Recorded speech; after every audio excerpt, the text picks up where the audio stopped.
नमस्कार, हमारा नाम है समरीन और आपने देखना शुरू कर दिया है लाइव सिटीज।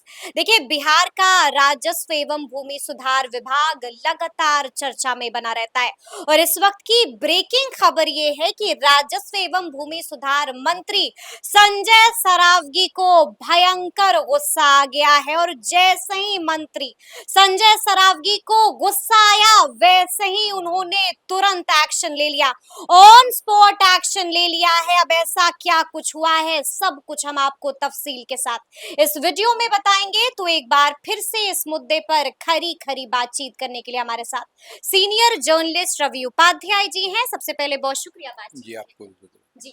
रवि जी, सबसे पहले तो हम आपसे जानना चाहेंगे कि ब्रेकिंग खबर आ रही है कि मंत्री संजय सरावगी को भयंकर गुस्सा आ गया है। क्यों इतना गुस्से में आ गए मंत्री जी, क्या हो गया?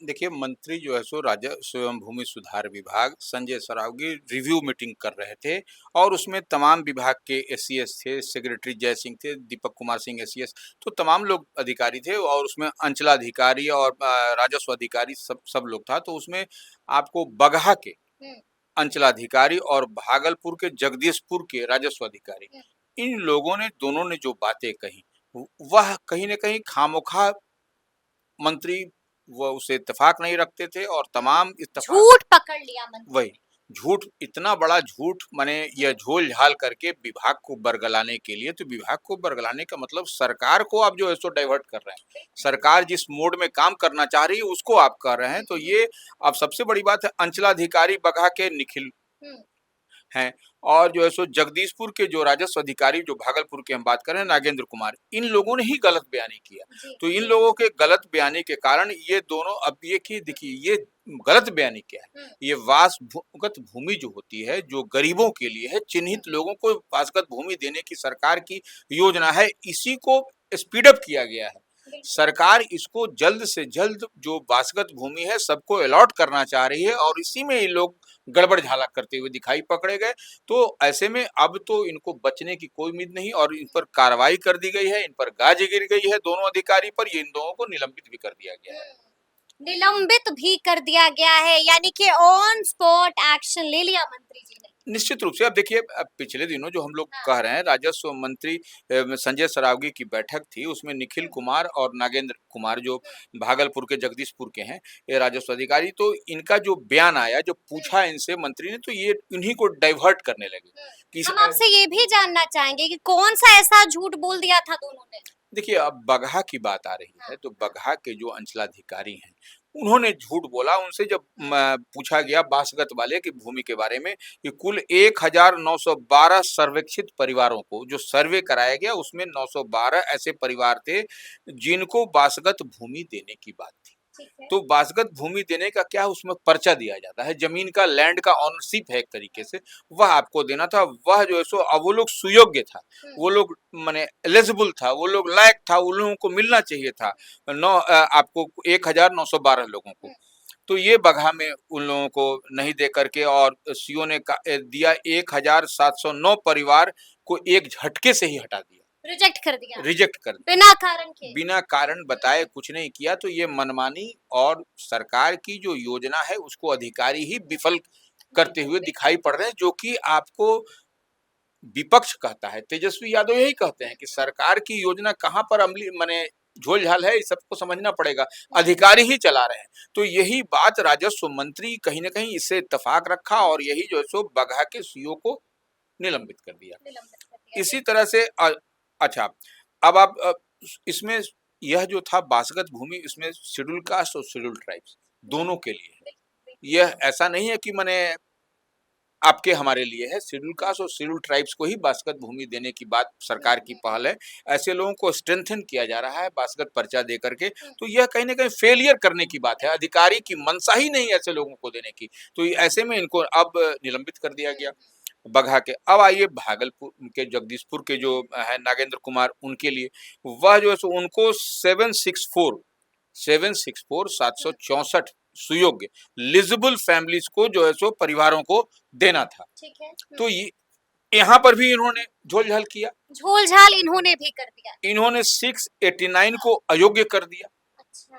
689 को अयोग्य कर दिया, वो भी बिना कारण बताए। बिना कारण बताए। ठीक जो है सो जिस तरीके से आपने बगहा में देखा, वही कांड वही काम जो है सो भागलपुर के राजस्व अधिकारी ने कर दिया। तो यहाँ पर भी इनकी बड़ा एक्शन हो गया, मंत्री जी ने झूठ पकड़ लिया। बिल्कुल। अब तो देखिए, यह झूठ मंत्री ने पकड़ा, उसके बाद जो है सो विभाग के एसीएस दीपक कुमार सिंह ने भी सभी जिलाधिकारियों को बाजाप्ता आदेश दिया है। अच्छा, हाँ, डीएम को आदेश दे दिया है। हाँ कि जी। सभी डीएम को आदेश दिया है कि अयोग्य ठहराए गए जो जैसे जो 2 जगह आप जहाँ पर इस तरीके से वासगत भूमि को लेकर के अयोग्य माने एलिजिबल नहीं है, एलिजिबल है, क्या है, वह अपने स्तर से देखिए और जांच करा के तत्काल जो सो माने सुनिश्चित करिए, कार्रवाई करिए।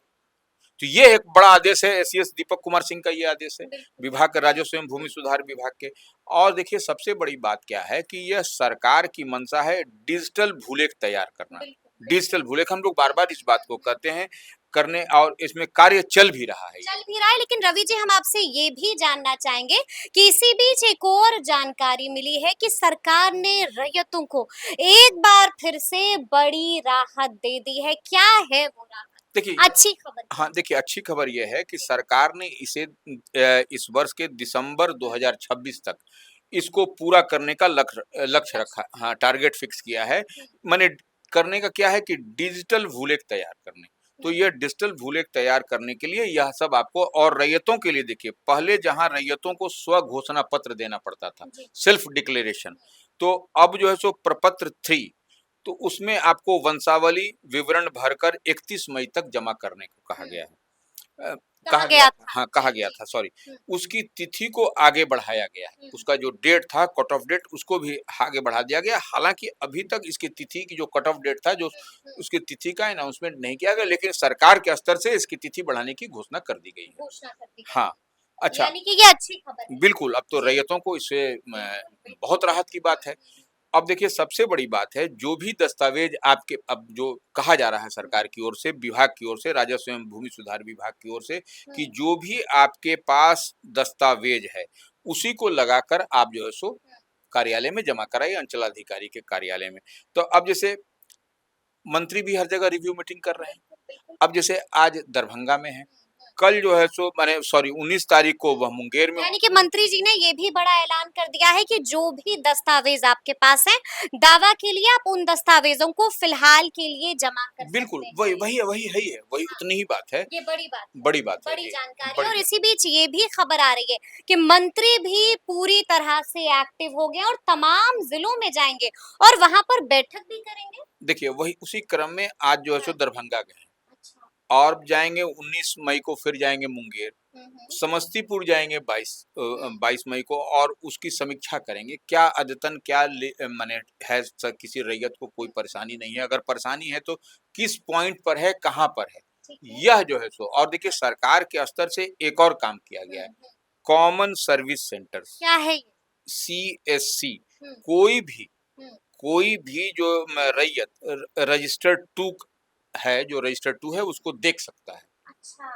अच्छा, कॉमन सर्विस सेंटर। हाँ, कॉमन सर्विस सेंटर, जिसको CSC कहा जाता है, कॉमन सर्विस सेंटर को वो देख सकता है रजिस्टर्ड रू को, और उसके लिए निर्धारित शुल्क देकर उसकी प्रति भी हासिल कर सकता है। अच्छा, उसकी कॉपी भी आप ले सकते हैं। हाँ, वो निर्धारित शुल्क है उसका, जस्ट कोई बहुत बड़ी राशि नहीं है, छोटी राशि है, उसको जमा करिए और उसका आप रजिस्टर्ड 2 का कॉपी आप अपने आप ले लीजिए।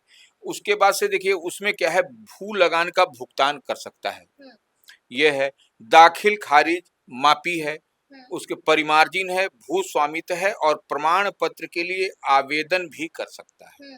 ये इतनी सारी सहूलियतें आपको दी गई हैं, तो ये एक बड़ी राहत है रैयतों के लिए। यानी कि कॉमन सर्विस सेंटर का लाभ रैयत उठा सकते हैं, कई तरह की सुविधाएं आपको इसमें मिलेंगी। बिल्कुल, यह सब तो अब है ना, अब जब रैयत जब कॉमन सिविल सेंटर में जाएंगे, उनको सब जगह की सुविधा है उसमें।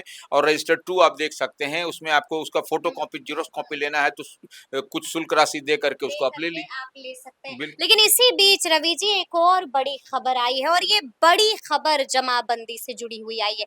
क्या है वो जानकारी? अब देखिए जैसे विभाग ने निर्देश दिया है कि जैसे ही किसी सरकारी संस्थान को भूमि हस्तांतरित की जाती है, उसी समय तत्काल ऑनलाइन दाखिल खारिज और जमाबंदी के लिए आवेदन किया जाना अनिवार्य है। अच्छा, हाँ। तुरंत आपको आवेदन कर देना हाँ, होगा। सरकारी संस्थानों के लिए भी। जी, तो जी, ये अब नहीं चलेगा कि लेट लतीफ़ी 1 महीने हाँ, बाद, 2 महीने बाद या बाद के दिनों में आने वाले समय में, यह हुँ। तत्काल आपको यह कर इसके लिए बैठक हो गई। हाँ, इसके लिए बैठक हो गई। इस हाँ। संबंध में एसीएस जो हैं दीपक कुमार सिंह ने हुँ, विभिन्न विभागों के वरिष्ठ अधिकारियों के साथ हुँ, बैठक किया और इतना ही नहीं, आपको जो सो भारतीय विमानपत्तन प्राधिकार है, रेलवे है, वियाडा है, पटना एम्स है, दरभंगा एम्स है और दरभंगा छावनी जिसको कैंट परिषद कहा जाता है, दानापुर, जी। दानापुर, हुँ, उनके भी अधिकारी शामिल थे। तो उनके साथ बैठक करके हुँ। पूरा जो है सो व्हाइट रोड हाँ, मैप तैयार कर तैयार दिया है। करके सबको अवगत करा दिया है। चलिए, चलिए तो हमने आपको इस वीडियो में बताया है कि क्या कुछ किया गया है, क्योंकि हम आपको लगातार बता रहे हैं कि राजस्व एवं भूमि सुधार विभाग पूरी तरह से एक्टिव है, पूरी तरह से सक्रिय है और लगातार बैठक पर बैठक भी हो रही है। तो फिर ये पूरी जानकारी आपको कैसी लगी है, कमेंट करके हमें ज़रूर बताइएगा। तो ऐसे तमाम अपडेट्स के लिए बिल्कुल ऐसे ही हमारे साथ बने रहिएगा और देखते रहिएगा लाइव सिटीज़। बहुत शुक्रिया।